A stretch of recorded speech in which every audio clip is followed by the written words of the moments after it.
Hello YouTube and welcome back into another DTG Productions video. Today we're going to be talking about Mass Effect, which for me is very interesting because I've actually never played a Mass Effect game. In short, I guess one little bit of Mass Effect, one nugget to get out of the way, they are working on a new Mass Effect game, BioWare that is. They are working on a new Mass Effect game that they announced at the Game Awards in 2020, but that's not what we're talking about today.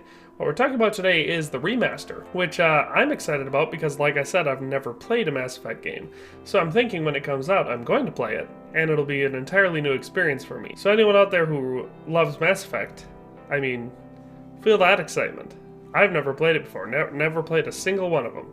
So this could be huge. The Mass Effect Remaster trilogy is set to release on May 14th. So there's our first little piece of news, but now let's get down to talking about what this remaster really means. What are they planning to do? What are they going to change? What are they not going to change?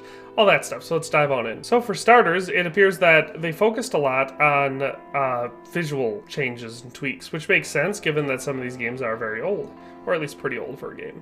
So this is a remaster, it's not a remake. This game is not being remade from the ground up, it is simply being remastered. With that in mind, it is going to be all 3 games, plus about 40 DLCs. So it's a lot of content all being put into one game. Most of the work, it sounds like, was bringing the first game up to snuff with the second and third game, trying to bring them all into it. It is all remade on Unreal Engine 3. They considered doing it on Unreal Engine 4, but I'm guessing, they say that it didn't do justice, I'm guessing it was too much work. I mean, if we're being honest, that's probably what happened. So that's where it's at. It's being remastered in Unreal Engine 3. It's going to be all 3 of the games. Mass Effect Andromeda will not be included. They said that they don't think it's part of the same story arc, so they don't want to include it. So it's just Mass Effects 1, 2, and 3, plus 40 DLCs. Interestingly enough, a story DLC called The Pinnacle Station from Mass Effect 1 will not be included because of what they're saying was corrupted data, which they tried to salvage, but they failed. So that's interesting. I don't know what that DLC is. I'm assuming someone out there knows what that DLC is. I don't know what that DLC is. But basically, when I hear 3 games plus 40 DLCs, I'm thinking, this should be a pretty decent-sized game. I've, like I said, never played them, so I don't know what they're like. I don't know if they're total open world. I'm not doing research because I want it to be a fresh experience for me. The only thing I've been doing research on is this release itself because I had to decide if I wanted to buy it. They said a lot of the changes they're doing are going to be, like I already said, on Mass Effect 1. And so one of the big things that they're doing is they're going to be changing the camera angle. So they said that it's going to be pulling back and giving the player a much wider view of the character and their surroundings. And based on what they said, this should be like Mass Effect 2 and 3. So we shouldn't have any jarring jumps from one viewpoint to another. They also tweaked the gunfight system, so aiming and getting in and out of cover is going to be smoother. The aiming should be more balanced and feel more natural than it did in the original version. They said on this part they went for mostly the same system as they had in Mass Effect 3. They said the Mako, or Mako, I'm not sure, the space vehicle that you control is going to feel much more natural. It won't be clunky or hard to control. And a big piece of good news for people like me who don't like load screens or anything, they said the load times are all cut significantly down, including elevator rides, which have been cut down a lot, and sometimes they even have the option to skip them, so you can get back to, playing your game as fast as possible. As far as detail goes, they added a lot more depth and detail to a lot of environments throughout Mass Effect 1, which, like I said, they felt lagged the most graphically. So that's going to include planets Eden Prime, Ilos, and Pharos. They said for Eden Prime, they flipped around the sun, so now you can see a beautiful vista with sun rays peeking through the leaves as soon as you enter the level. For Pharos, the vistas have more depth along with additional smoke, fire, and debris to help visualize a crumbling megatropolis, Meek said.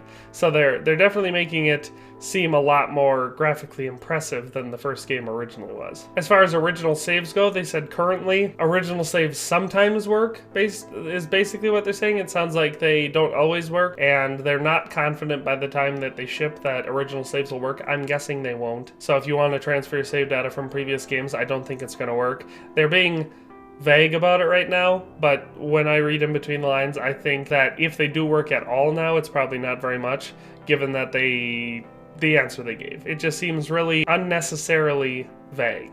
So I would say that if you're expecting to transfer a save over, don't hold your breath on that because it's probably not going to happen. It said as far as player customization goes, so for your character, they've got new hairstyles, new skin tones, and a couple other things that you're actually going to be able to customize more than before. Some examples they gave during their press conference were braided short hair, a shoulder-length bob haircut, and a few other haircuts. Not huge to me, but for someone out there, that probably makes a big difference. They said you won't have to change your look in Mass Effect 3 like you used to have to. So if you wanted to go with the iconic look that you played with in the first 2 games, according to them, you don't have to change anymore. So you can play all the way through. You can just avoid the option of having to switch that appearance in Mass Effect 3. They did clarify that this remake will not include any story content that was not in the original 3 trilogies and all the DLCs. So they did not make story changes. They kept basically everything the same. There was options of adding more romances. They didn't do that. Whether for good or bad, no new romances were added. They didn't change any storylines. They did decide that they were going to include the extended cut endings for Mass Effect 3, which they released after Backlash at the original ending for the game. So those should be canon in this game. It'll be just like I said, I didn't look into what these endings are because I don't want to know what they are. I want to play the game fresh. But they included that. So apparently they addressed a lot of concerns that people had that they were going to still have the same bad ending for Mass Effect 3. But apparently they've got the extended cut endings in there. So there's that. And then of course, lastly, as a lot of people are very, very interested, there will not be any multiplayer content in this trilogy. Despite the fact that Mass Effect 3 had a multiplayer mode where it was very limited, where you could combat multiple waves of enemies on different maps with your friends, all that sort of stuff. This trilogy will not include that. The phrase that they used here is very specific, so I'm going to just read out that exact phrase to make sure that I'm not screwing it up. It says, just like the extended cut edition of Mass Effect 3, players will be able to achieve full military readiness, a certain level needed as you build an army to defeat the villainous machines called Reapers, before the final mission of that game, through single-player content only. This is a shift from before where players needed to play multiplayer to fully level up their readiness, which some found frustrating. I like I said, I've never played the game, but that sounds excellent. That sounds exactly what I would like in a change. I don't like when single-player games force you to do multiplayer for the single-player portion. First of all, like I said, I'm not saying I never play multiplayer games, but when I play a single-player game, I want it balanced for single-player gameplay. I want it to be so if you only want to play single-player, you can, and you will enjoy it fully, and there's no extra grind, and there's no more difficult boss fight that's supposed to be played with 7 people. I want it to be a single-player game. If it has multiplayer at all, it should be entirely distinct. So this sounds like a good change to me. I know there's people out there that are probably going to hate it because they love multiplayer mode. In single-player games, you shouldn't need multiplayer. Multiplayer should not be part of it. In my opinion, it's almost always just a cash grab. They want to try to force, maybe it wasn't back at this time because this game came out a decent amount of time ago, but nowadays multiplayer just means microtransactions. It's just a games as a service system where they want to be able to milk it for years and years and years. So not having that is good news for me. So that's almost all we have for this news roundup. There was one other piece of news that I wanted to talk about for the Mass Effect Legendary Edition, and that is that they're editing or removing some of the love scenes, or romance scenes, or whatever you want to call them. So apparently some people found the Mass Effect games to be a little bit too spicy, I think is the right term.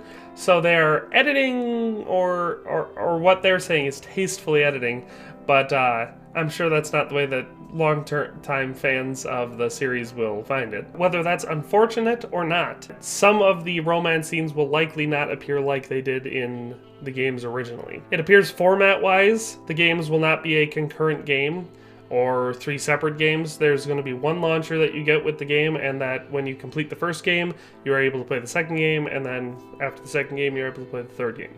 So that is basically all of the news, roundup, information, everything I've got about Mass Effect Legendary Edition. I'm kind of excited. Like I said, never played the game, so it'll be a fresh experience for me. I'd like to know, everyone out there, is this going to be your first time playing Mass Effect? Or if it's not, if you played it before, are you going to buy this? Are you going to get this edition and play it again? And why not? So, I would love to see that down in the comment section. I guess lastly, the only bit of thing there is to say about this is that their plan is for it to be all 4K HD 60 frames per second, so performance-wise, that sounds awesome. This is the type of content I love, where they remaster games that are old enough to make it worth a remaster. It'd be like Bethesda. I like using them as an example. All the remasters they've released recently are for their newest game, Skyrim. They just keep releasing Skyrim remasters. I would love if they would do a Morrowind remaster or a Oblivion remaster even now, because Oblivion came out so long ago already by this point. So honestly, this is a good move. They've got all 3 games getting remastered at the same time, so people like me can play it for the very first time, and people like some of you out there can enjoy the whole series again, updated so that it holds up the test of time. But that's everything I've got to say today. Like I said, I'd love to hear your thoughts below about anything regarding this game in the comment section. Thanks for watching and have a nice day. I'll see you next time. Thanks for watching another Dare to Game video. If you liked this video, please leave a like and a comment. If you haven't already, be sure to subscribe to the channel. If you like my content and would like to support this channel, consider becoming a member today for as little as $1.99 a month. It makes a huge difference. But in any case, thanks for watching and have a nice day. I'll see you next time.